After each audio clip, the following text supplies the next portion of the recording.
What happens when a man's heart is shattered into 1,000 pieces?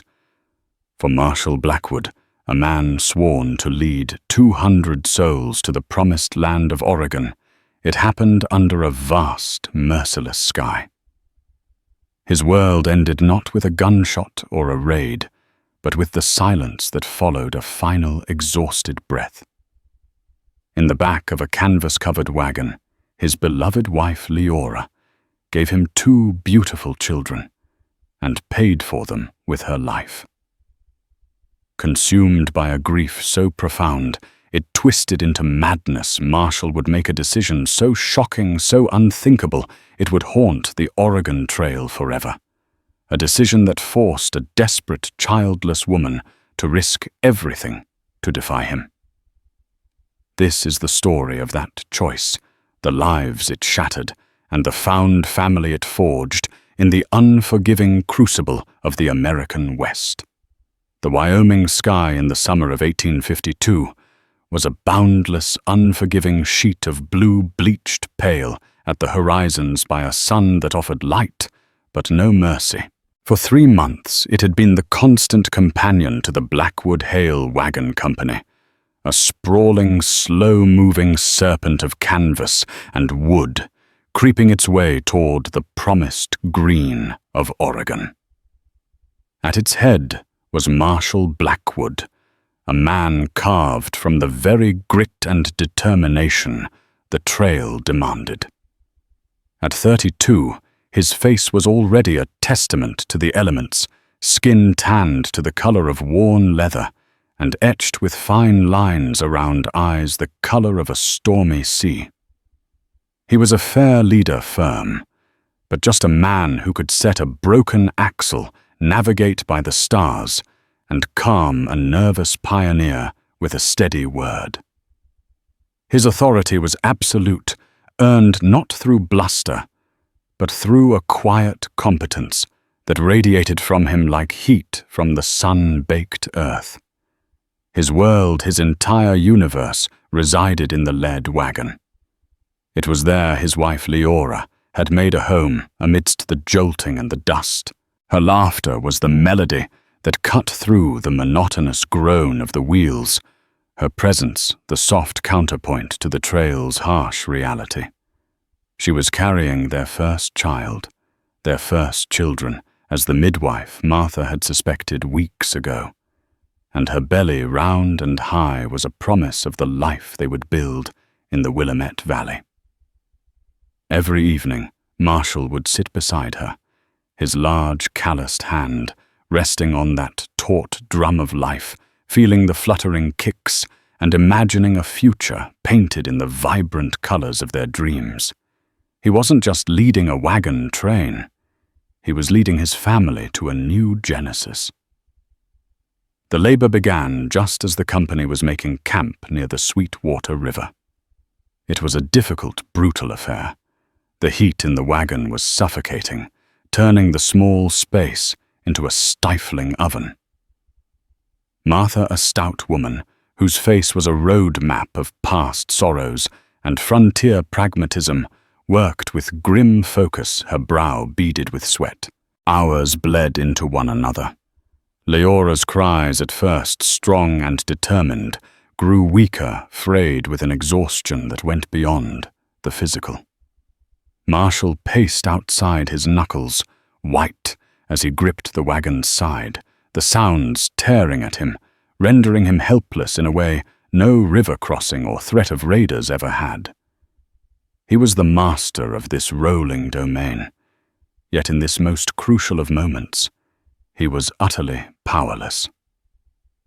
The first cry, thin, reedy but alive, pierced the oppressive evening air, just after sunset. A boy. Marshall's heart seized with a dizzying mix of relief and pride. He heard Martha's weary encouragement, Leora's faint, agonized push. And then a second cry, fainter than the first, joined the chorus. A girl. Twins. A son and a daughter. It was a miracle, a bounty beyond their wildest prayers. A wave of euphoria washed over Marshall, so potent it nearly buckled his knees. He was a father. He lunged for the wagon flap, his face split by a grin, ready to sweep Lyora into his arms. But the hand that stopped him was Martha's, and her face was a mask of grim foreboding. "Stay back, Marshall. Not yet." The euphoria evaporated, replaced by a cold dread that slicked his skin. He could hear frantic, low whispers from inside the clink of a metal basin, a soft, desperate keening that wasn't coming from the infants. He waited, his world shrinking to the canvas flap of the wagon, every second stretching into an eternity.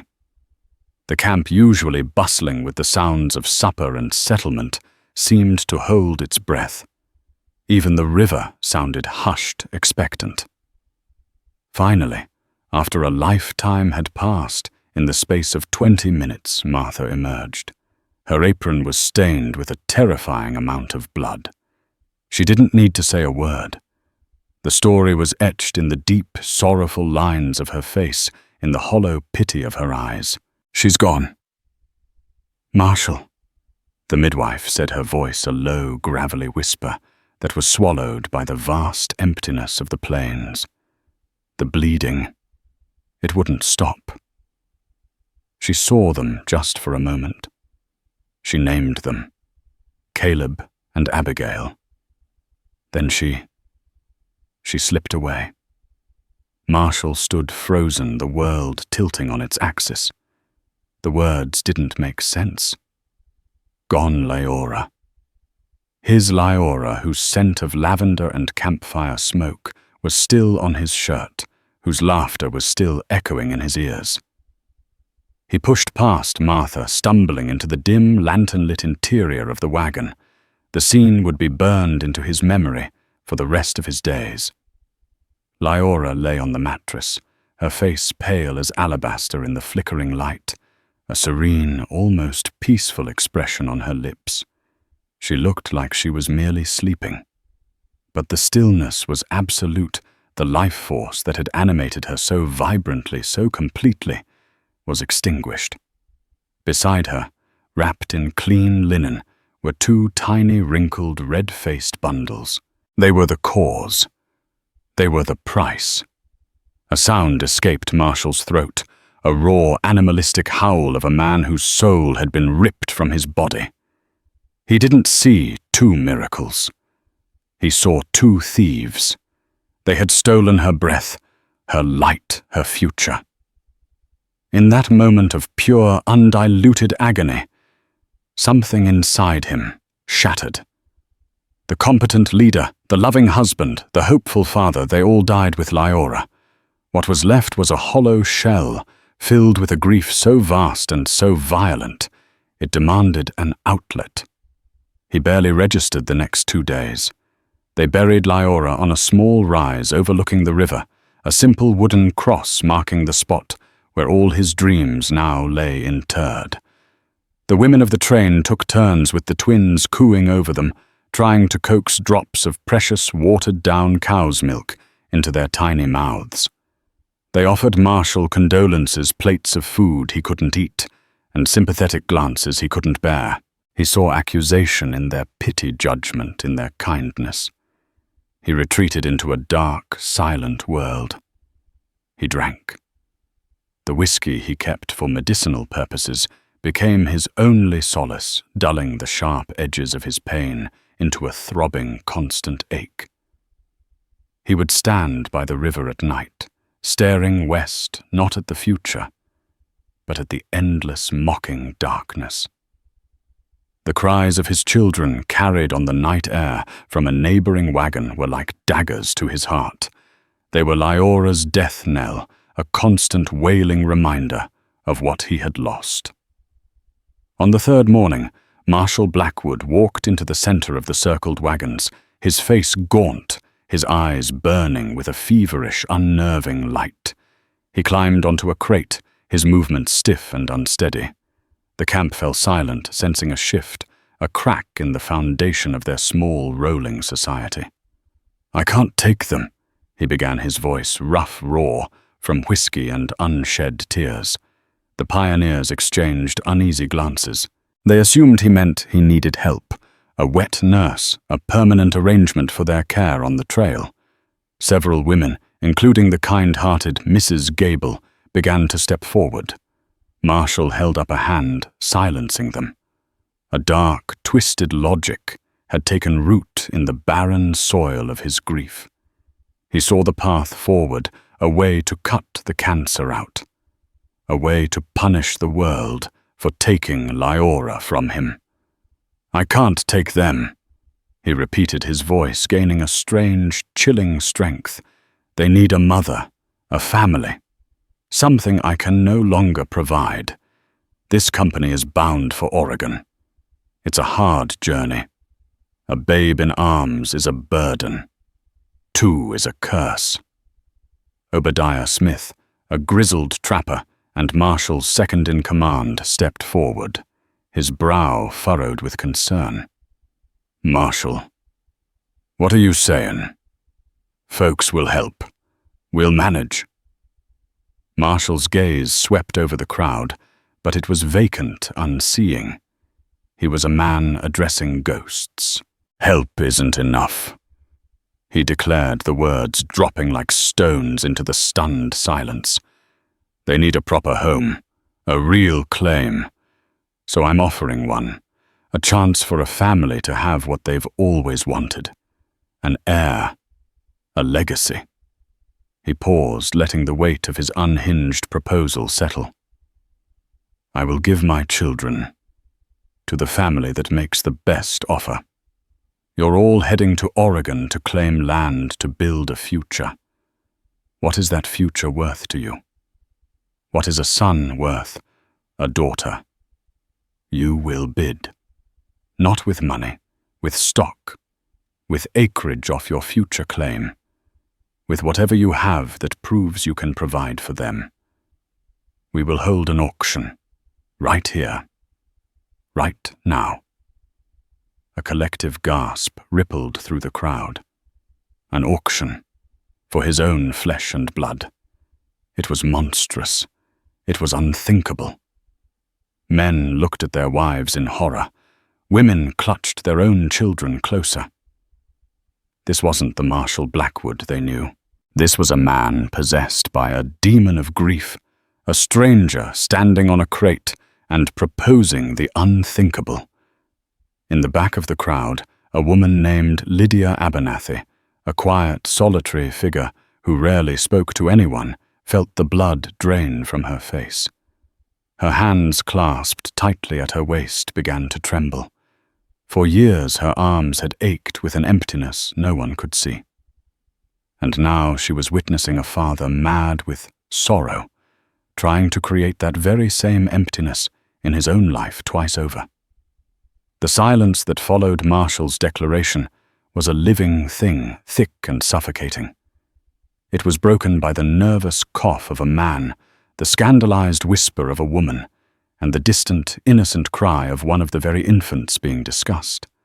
The pioneers stared at their leader, their expressions a mixture of horror, disbelief, and a morbid, terrified curiosity. Obadiah Smith looked as though he'd been struck. "Marshall, you've lost your senses. This is Lyora's blood you're talking about." "Your blood? You can't put a price on kin. I'm not putting a price on them." Obadiah Marshall retorted, his voice dangerously calm. "I'm ensuring their survival. I'm a dead man walking. My heart is in a grave by the Sweetwater River. What can a ghost offer 2 living children? A life of misery. A shadow for a father. No. They deserve more.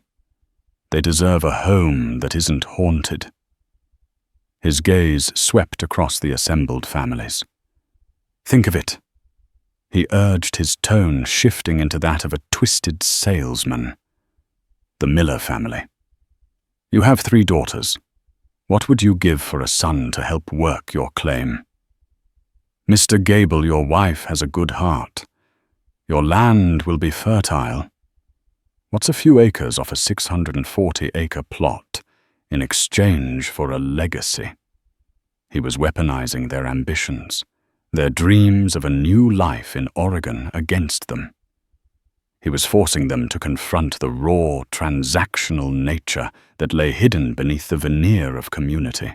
A few men shifted uncomfortably, their eyes darting towards their wives.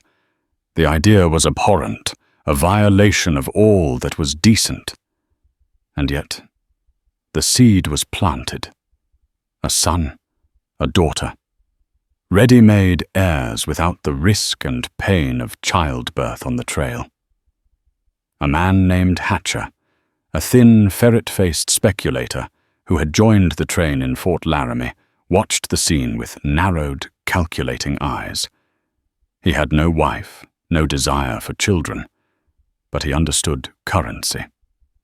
And he saw that in this broken man's madness, there was a unique form of power at play. It was then that Lydia Abernathy began to move. She was a woman who had perfected the art of being invisible.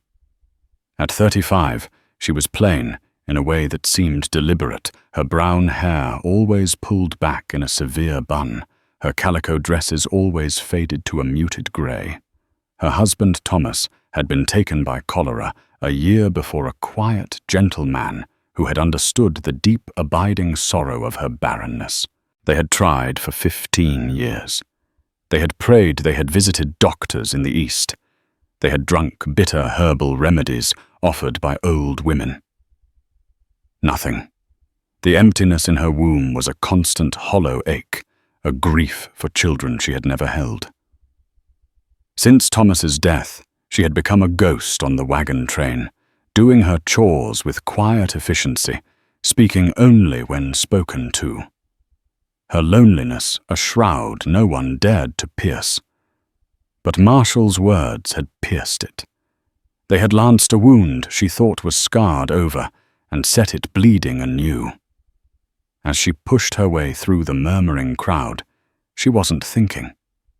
She was feeling. A white-hot rage mixed with a profound, soul-deep empathy. She understood grief. She lived it every day. But this was a desecration. She stopped at the foot of the crate, her small frame dwarfed by Marshall's looming, unsteady figure. She had to tilt her head back to look at him. Her pale blue eyes, usually downcast, now blazing with an intensity that made him falter. "Get down from there, Mr. Blackwood," she said. Her voice was not loud, but it carried with an authority that cut through the tense air. Marshall blinked, as if seeing her for the first time. "Mrs. Abernathy, do you have a bid? You have no husband, no land to offer." "I said get down," she repeated, her voice trembling slightly, but unwavering. "You will not do this. You will not stand there and cheapen the memory of your wife and the lives of your children. This is not a marketplace, and those babies are not livestock." A murmur of support rippled through the crowd. Lydia's courage was giving voice to their own horror. "You don't understand." Marshall snarled, his face contorting in pain. "You have no idea what I've lost." "I lost my husband on this trail." Lydia shot back, her voice cracking with a year's worth of unshed tears. "I know what it is to bury the person who holds your heart. And I know what it is to wake up every morning with empty arms and an empty future. I know grief, Mr. Blackwood, but I also know it is not an excuse to abandon your duty. It is not a license to inflict more pain." She took a breath, her gaze sweeping over him, seeing not the madman on the crate, but the shattered husband beneath. Her tone softened, turning from fury to a desperate plea.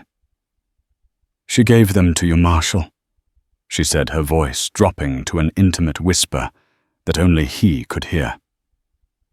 Leora. They were her last gift, her last act of love in this world. She trusted you with them. Are you going to throw that trust away? Are you going to sell her final gift to the highest bidder? The mention of Leora's name, spoken with such reverence, was the blow that finally broke through his wall of whiskey and grief. Marshal flinched as if he'd been physically struck. His shoulders slumped. The feverish light in his eyes dimmed, replaced by a wave of crushing, unbearable shame. He looked down at his hands, large, capable hands that had built and fixed and guided, and now they were trembling instruments of a terrible, proposed betrayal. He stumbled off the crate, the ground seeming to rush up to meet him. Lydia didn't stop. She pressed her advantage, her voice rising again for all to hear. "You say they need a mother? You say you cannot care for them?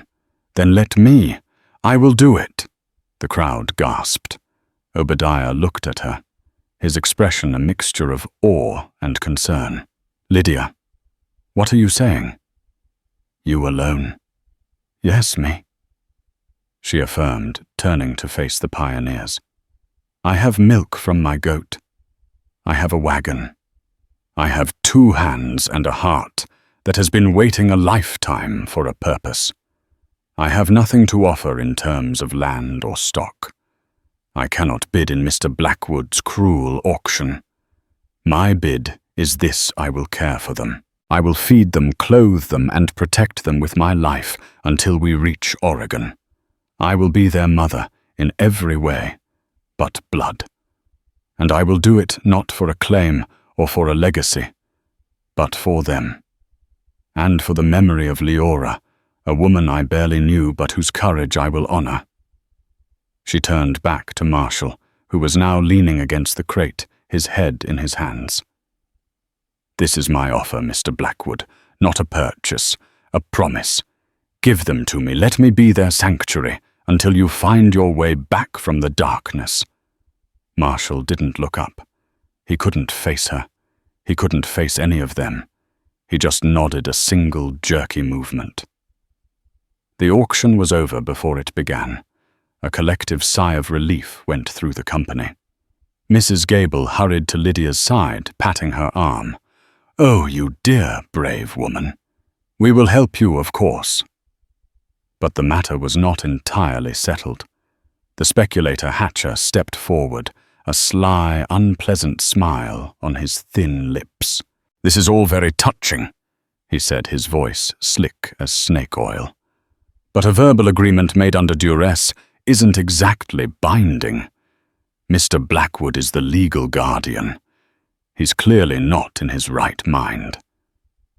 What's to stop him from changing his mind in a week or a month? For the children's stability. Perhaps a more formal arrangement is required. A contract. Witnessed." Obadiah bristled. "What are you getting at?" "Hatcher." Hatcher shrugged, holding up his hands in a gesture of false innocence.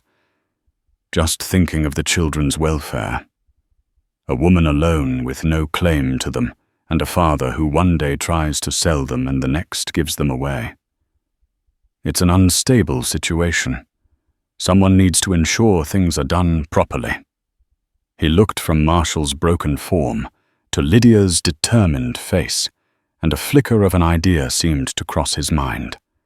He was a man who knew how to exploit a chaotic situation, and this was the most chaotic he had ever seen. Lydia met his gaze without flinching. "Then let's make it formal," she said, her voice clear and strong.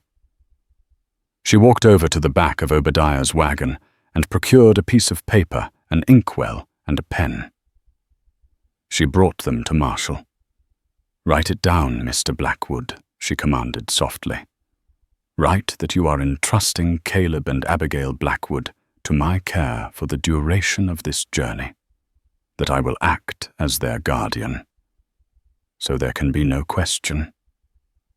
No one, she added, casting a sharp glance at Hatcher, can dispute it. With a trembling hand, Marshall took the pen. On the rough surface of the crate, he scrawled a few jagged lines, his signature barely legible. Obadiah and 2 other men signed as witnesses. Lydia took the paper, folded it carefully, and placed it in the pocket of her dress. It was her shield, her proof, her promise. She then walked to the wagon where the twins were being kept, the women parting before her like the Red Sea. She entered the canvas shelter and emerged a moment later, a tiny sleeping bundle in each arm. She walked back to Marshall, holding them out for him to see. "This is your son Caleb," she whispered, indicating the one in her right arm. "And this is your daughter Abigail."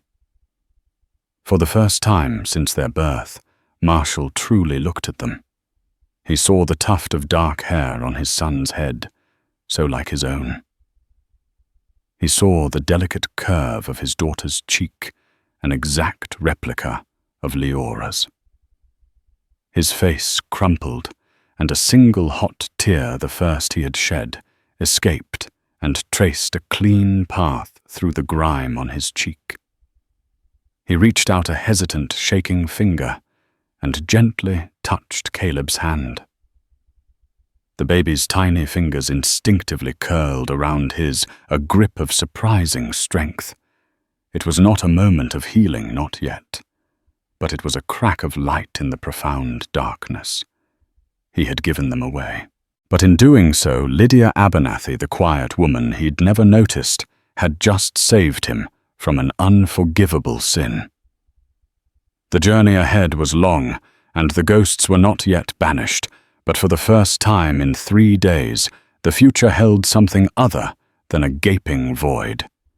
It held the faintest glimmer of a promise clutched in the tiny, trusting hand of his son.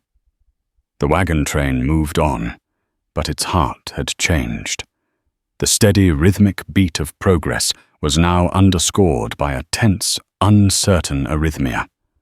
Marshall Blackwood resumed his duties as leader, but he was a hollowed-out version of his former self. He rode at the head of the column, his shoulders slumped. His gaze fixed on the distant horizon, a man going through the motions.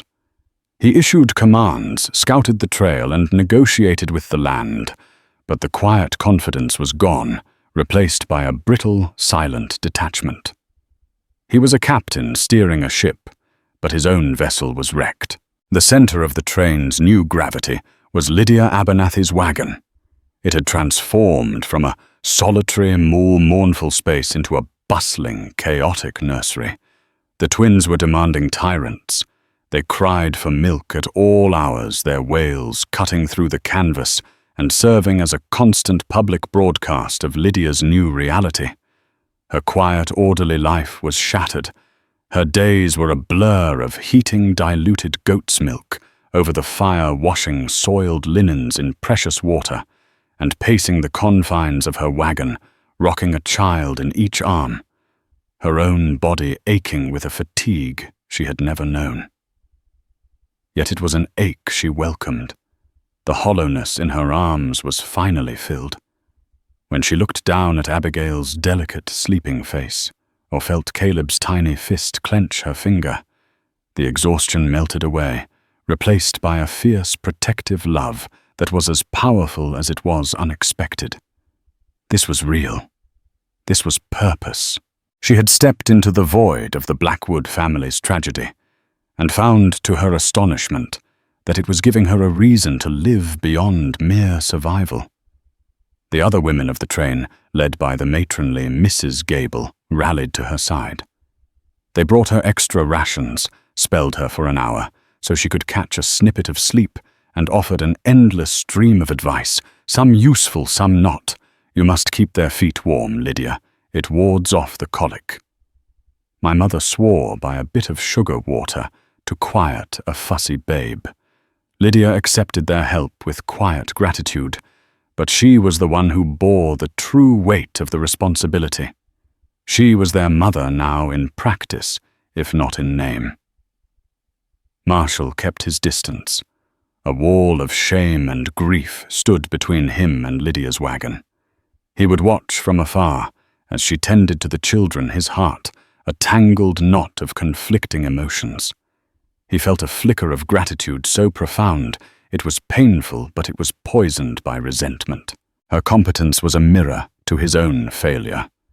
Her loving care was a constant reminder of the monstrous act he had almost committed. Every time he heard the babies cry, he flinched, torn between the instinct to go to them and the powerful urge to ride away and never look back. The children were a living link to Leora, and looking at them was both a comfort and a torment.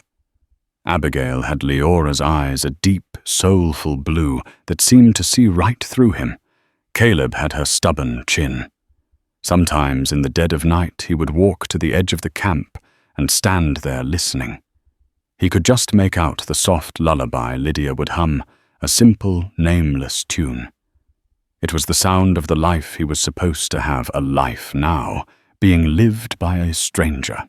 The speculator Hatcher watched all of this with keen interest.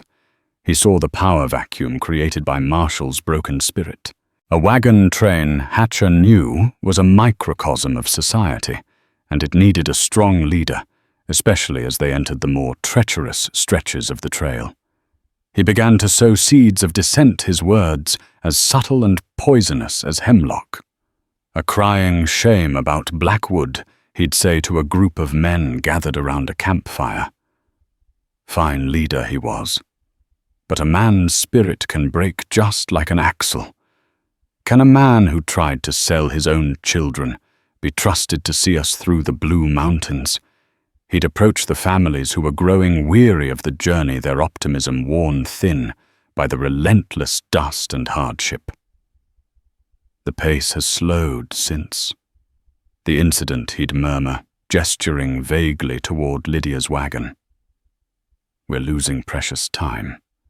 Winter will catch us on the slopes if we're not careful. The captain seems more concerned with his own ghosts than our progress. Hatcher never mentioned Lydia or the children directly in a negative light. Instead, he framed his concern around Marshall's instability.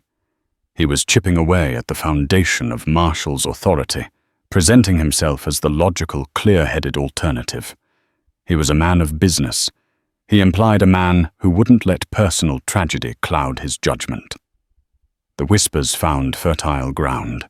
The journey was hard, and fear was a constant companion. A few families began to look at Marshall with doubt.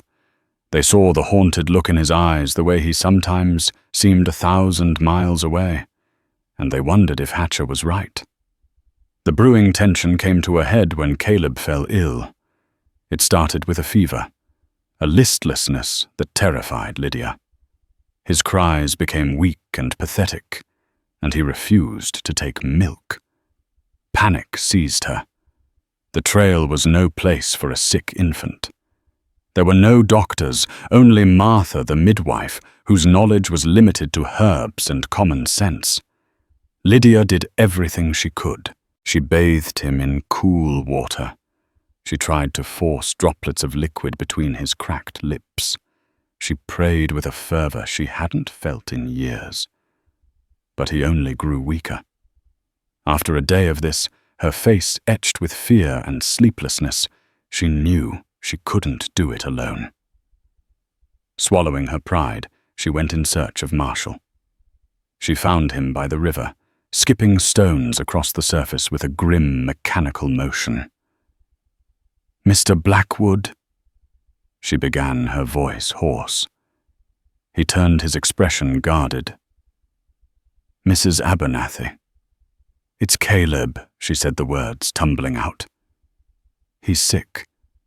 A terrible fever. He won't eat. I don't know what to do." For the first time in weeks, the fog of detachment in Marshall's eyes cleared, replaced by a sharp, focused alarm. Caleb, his son. The primal instinct of a father long suppressed by grief surged to the surface. He didn't hesitate. He dropped the stones and strode past her toward her wagon, his long legs covering the ground quickly. He knelt by the small pallet where Caleb lay, a tiny, flushed figure wrapped in linens. Marshall placed his large hand on the baby's forehead. The heat was terrifying. He looked at the child's glazed eyes, the rapid, shallow breaths. He had seen this before. Trail fever. It took the weak, the old, and the very young with merciless efficiency. "We need to break the fever," he said, his voice regaining the authority it had lost. "Keep bathing him." "Martha," he bellowed, his voice echoing through the camp. "Bring me willow bark." Now. For the next 24 hours, Marshall and Lydia became an unwilling team, united by a single purpose. They worked side by side in the cramped confines of the wagon. Marshall, using the knowledge passed down from his own father, brewed a bitter tea from the willow bark, forcing it drop by drop into Caleb's mouth. Lydia, her movements deft and gentle, continuously bathed the baby's small, hot body with strips of cloth dipped in cool river water. They barely spoke. There was no need. An unspoken truce existed between them. In that small, lantern-lit space, they were not the broken leader and the lonely spinster. They were a father and a mother fighting for the life of their child. Marshall saw the raw exhaustion on Lydia's face, the fierce determination in her eyes, and his resentment began to dissolve, replaced by a grudging, profound respect. Lydia saw the terror and the love warring in Marshall's expression as he held his son, and she saw the man Lyora must have loved, the man buried beneath the mountain of grief. As dawn broke on the second day, Caleb's fever finally broke. His skin, once fiery hot, was now cool and damp with sweat. He let out a weak but insistent cry, a cry for food. Lydia, weeping with relief, quickly prepared some milk, and this time he drank, his small mouth working greedily. Marshall sat back on his heels, the tension draining from his body, leaving him utterly spent. He watched Lydia coo softly to Caleb, her face illuminated by the morning light, and a love so pure it was almost blinding. "Thank you," he whispered the words, feeling heavy and inadequate. Lydia looked up, her eyes meeting his. "He is your son, Mr. Blackwood. He needs his father." Before Marshall could respond, the shadow of a man fell across the wagon's opening. It was Hatcher, his face a mask of false concern. "I heard the child was ill," Hatcher said smoothly. "It seems a good leader must also be a nursemaid.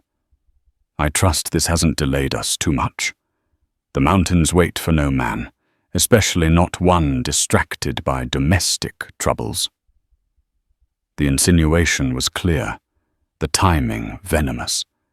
He was using this moment of vulnerability to challenge Marshall in front of Lydia. Marshall rose slowly to his full height, his large frame filling the wagon's entrance. The weariness on his face was replaced by a cold fire. He had been adrift for weeks, lost in a sea of sorrow, but the fight for his son's life and Hatcher's blatant attempt to exploit it had awakened something in him. "My son's welfare is not a distraction," Hatcher Marshall said, his voice low and dangerous. "It is a responsibility, something you know nothing about. This train moves when I say it moves.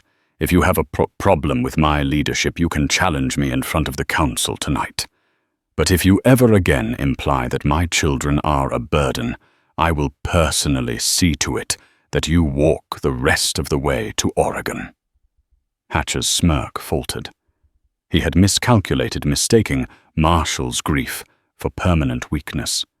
He saw now in the man's steady, cold eyes the return of the leader he had sought to usurp. He took a step back, offering a placating gesture. No offense intended, Blackwood. Merely concerned for the company. I am the one concerned for this company, Marshall stated flatly. And I am its leader. Do not forget that again. Hatcher nodded curtly and retreated his plot for a quiet coup thwarted for now. Inside the wagon, the silence was heavy. Marshall had not just defended his son. He had defended his role as a father, a role he had tried to abdicate. He had drawn a line in the sand.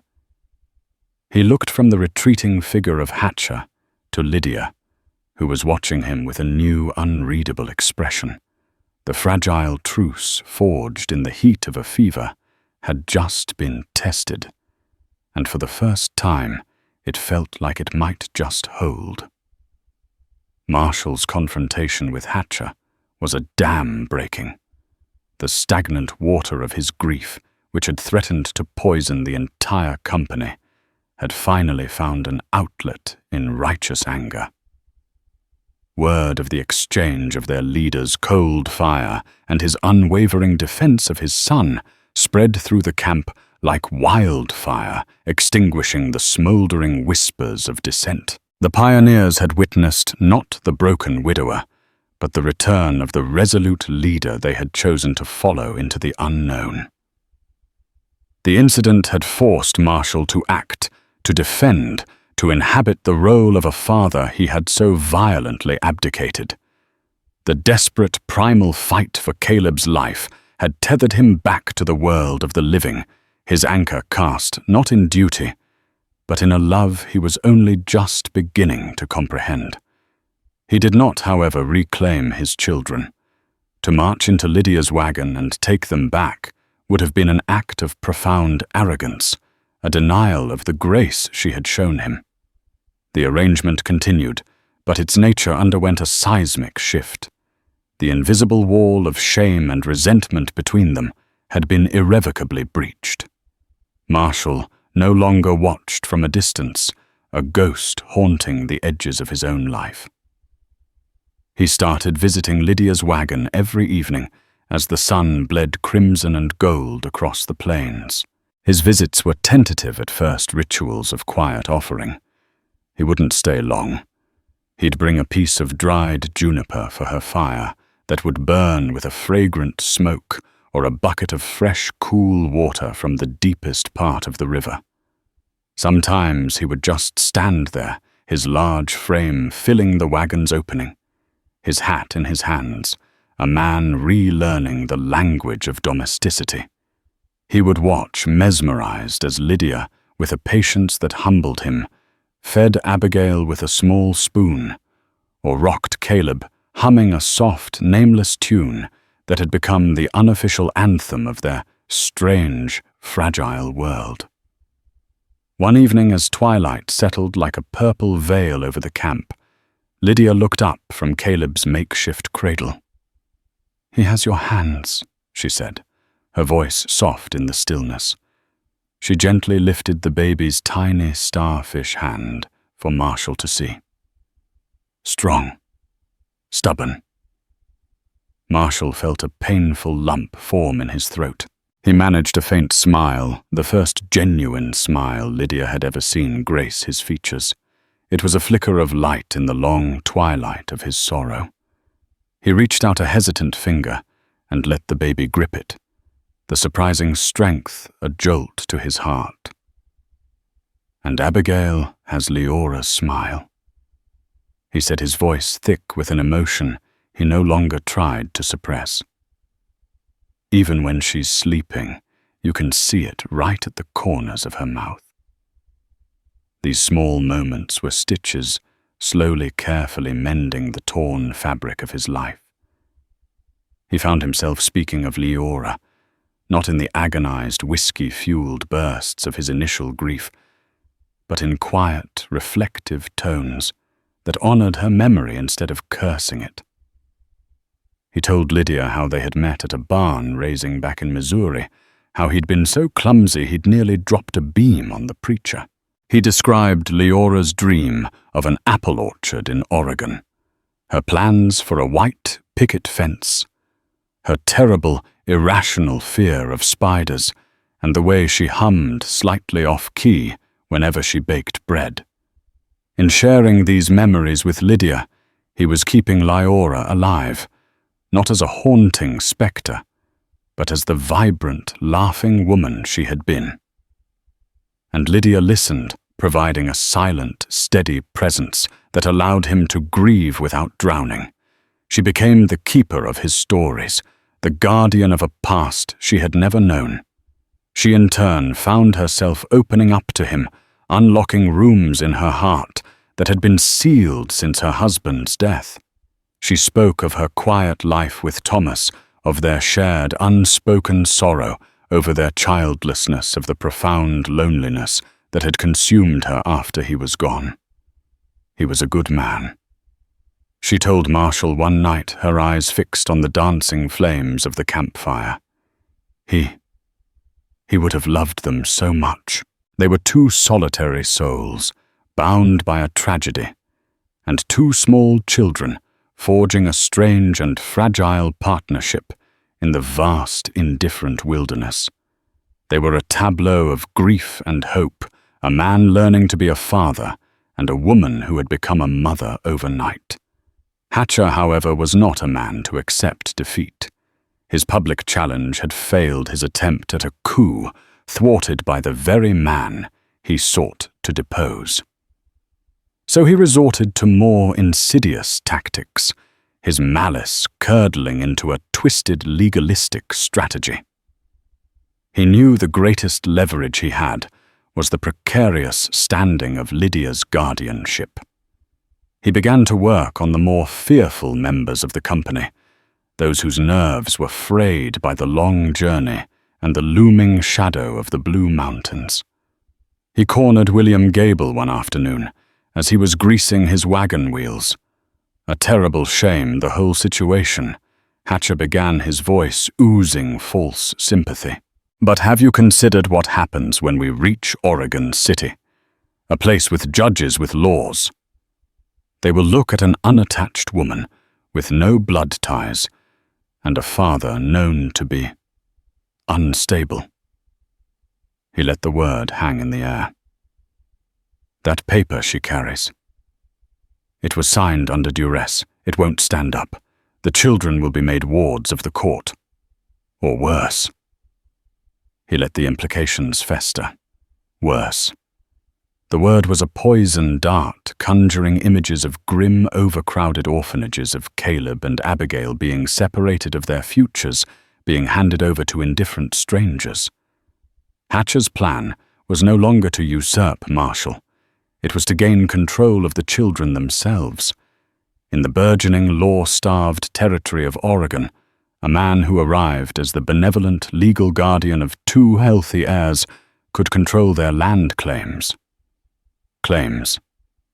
Hatcher knew would be prime given Marshall's unparalleled expertise in choosing routes. The children had become nothing more than pawns in his greedy, soulless game. The final confrontation came as the wagon train made its last camp before beginning the arduous ascent into the treacherous Blue Mountains.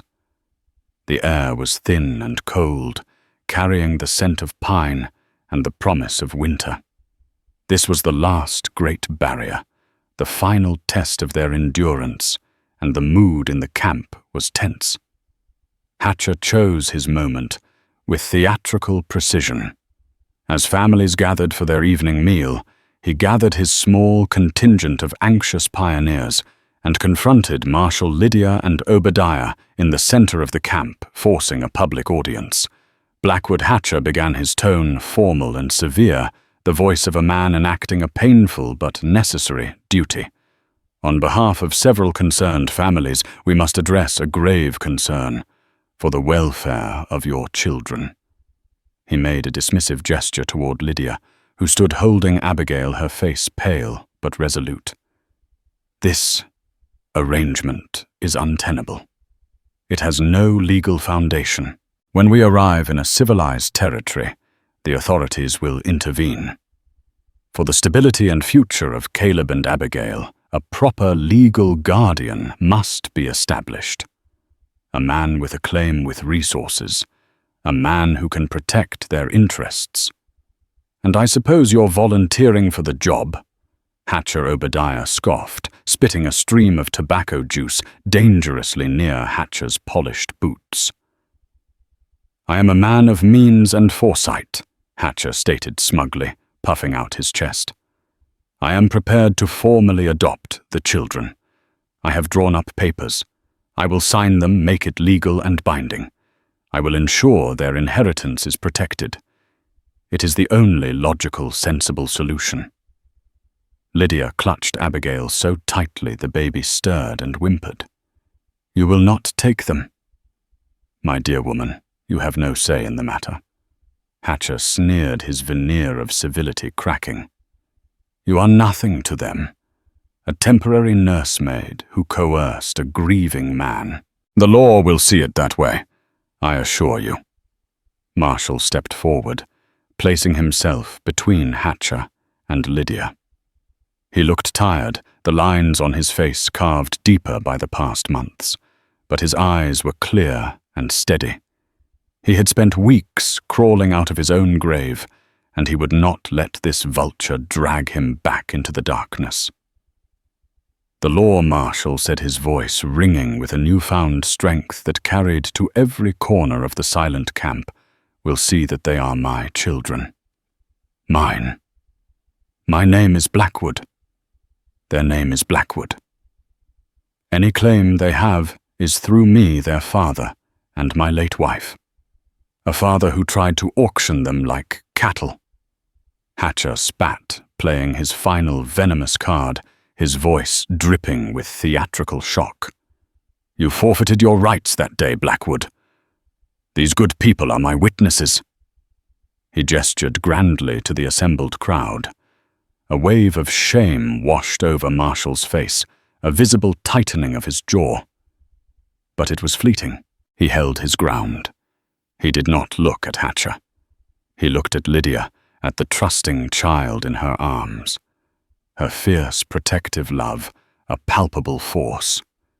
He looked at the faces of the pioneers, their expressions a mixture of fear, pity, and morbid curiosity. He's right. Marshall admitted, his voice raw, with a humility that was more powerful than any denial. The admission stunned the crowd into absolute silence. He is right. On the worst day of my life, consumed by a grief so total, I thought it would kill me. I did a monstrous thing. I tried to cast out the two greatest gifts I have ever been given. I was not a father that day. I was barely a man. I will carry the shame of that morning to my grave. He paused, letting the weight of his confession settle. His gaze found Lydia's, a silent communication passing between them. But I was saved from my own madness. I was saved by this woman. Mrs. Abernathy didn't just save Caleb and Abigail from a father who had lost his way. She saved me from myself. She showed me what it means to love when your heart is broken, what it means to have courage in the face of despair, to honor a promise when all hope seems lost. She has been more of a parent to my children these past months than I ever was. He turned his attention from Lydia to the crowd, his voice resonating with a conviction born of fire and pain. Hatcher talks about the law in Oregon City. He talks about papers, claims, and inheritance. But there is a higher law on this trail. It's the law of decency, the law of community. It's the law of looking out for one another when the world is trying to tear you apart. Hatcher sees my children as an opportunity, a claim to be managed, an asset. Lydia sees them as a gift, a life to be nurtured. I ask you, who would you trust with the future? Without waiting for an answer, he walked over to Lydia and gently took Abigail from her arms. He held his daughter against his chest, her small head fitting perfectly in the crook of his neck as he breathed in her scent of milk and clean linen. He then reached down with his free hand and took Lydia's. His large, calloused fingers, which had known only ropes, reins, and rifles, closed around hers with a startling gentleness. It was a simple gesture, but it was a public declaration to the entire company. "This is our family." Marshall said, his voice thick but unwavering. "It is strange, and it is broken, and it was forged in tragedy. But it is ours. Lydia Abernathy is their mother in her heart, and I am their father in my blood. Together we are their guardians, and together we will raise them in Oregon. We will build Lyora's apple orchard, and we will tell them stories of the Mother in heaven who gave them life and the Mother on earth who saved them. That is my final word. If anyone here supports Hatcher's claim over ours, speak now." Absolute silence reigned, broken only by the crackle of a dozen campfires. The pioneers looked at the scene before them. Marshall, the redeemed father, standing tall, Lydia, the steadfast mother, her quiet strength a beacon, the child held protectively between them. Then they looked at Hatcher. His face mottled with rage, his greed and opportunism laid bare for all to see. No one spoke. The few families he had courted looked away ashamed. Obadiah stepped forward, breaking the spell. "I think you've got your answer, Hatcher," he said gruffly. "Now I suggest you see to your wagon. We're moving out in 5 minutes, and you'll be riding at the back of the train from now on. We need to keep an eye on you." Defeated and publicly humiliated, Hatcher stormed away without another word, his grand plans dissolving into the cold mountain air. The crisis was over. The camp seemed to breathe a collective sigh of relief. Marshall looked at Lydia, whose eyes were shining with unshed tears. He was still holding her hand. He didn't let go. "Lydia," he said softly, the name feeling natural on his lips for the first time. I can never repay you. There is no debt to be paid. Marshall," she whispered, her gaze soft but certain. We go on. Together." He nodded, a true, hopeful smile finally reaching his eyes. It transformed his weary face, giving a glimpse of the man he had been, and the man he could become again. He looked down at his daughter, then over at his son, who was now awake and being held by a beaming Mrs. Gable. His heart, which he thought had been buried forever by the Sweetwater River, felt a stir of something he hadn't felt in a lifetime. It wasn't the fiery, youthful love he'd had for Lyora. That was a sacred, separate chamber in his heart. This was quieter, gentler, and perhaps in its own way stronger. It was the feeling of a shattered vessel, slowly, miraculously, being made whole again. The long journey was not over, and the mountains loomed before them like a final sleeping giant. But the darkest part of their passage was behind them.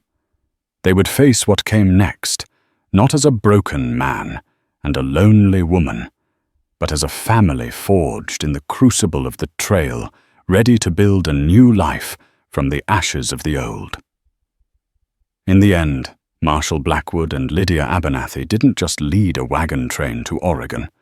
They built a family on a foundation of loss, courage, and unwavering decency.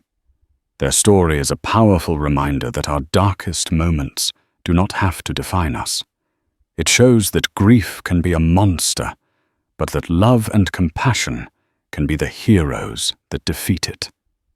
They proved that a family is not just made of blood, but of promises kept, of hands held in the darkness, and of the shared responsibility for the future. In the wild and unforgiving West, they found their humanity not by claiming land, but by reclaiming each other. If this story of hardship and redemption on the Oregon Trail moved you, please give this video a like to help us share it with more people. Subscribe to our channel for more true tales of the American frontier and hit the share button to pass this incredible story on to someone you know. Thank you for listening.